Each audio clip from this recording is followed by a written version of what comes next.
Today, I want to talk about the myth of the male-female pay gap. Milo Yiannopoulos, Ben Shapiro, and Christina Hoff Sommers, among others, talk about that myth quite often and frequently note that the discrepancy can be explained by women making different choices from men, including choosing to avoid the long hours, to take more time off,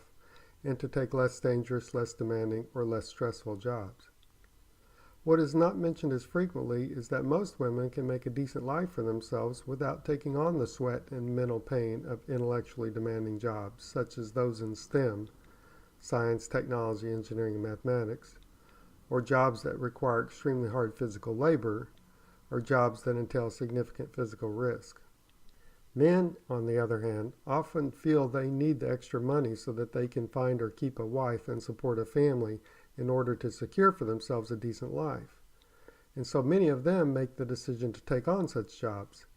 no matter the pain, difficulty, stress, or risk. The men know that few women would be attracted to a man if they thought that they would have to support that man financially, and the men do not want to live their lives in loneliness without love, sex, and affection.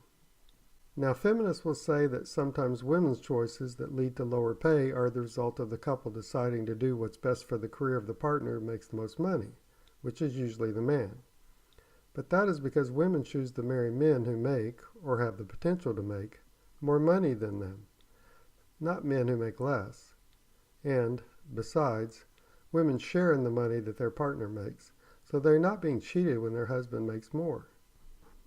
As to sharing the money, feminists may argue that the men can divorce the women, and then the women will not benefit from the men having better careers and making more. But in the U.S., among college-educated couples that get divorced, the women file for the divorce 90% of the time.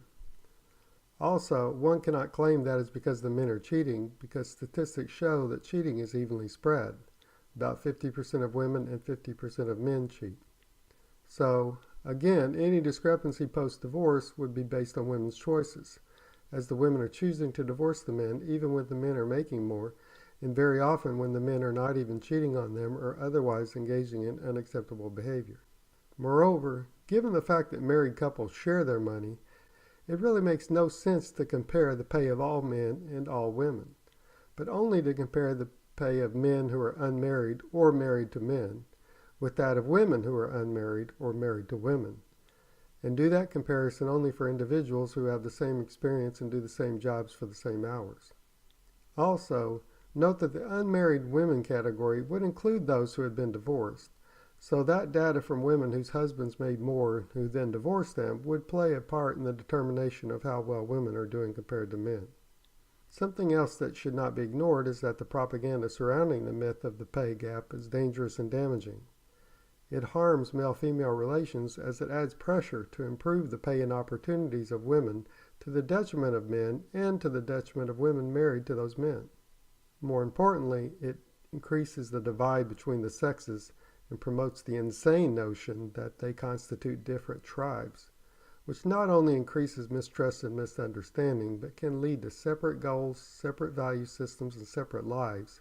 that could ultimately destabilize human society with catastrophic consequences and serious implications for long-term human survival.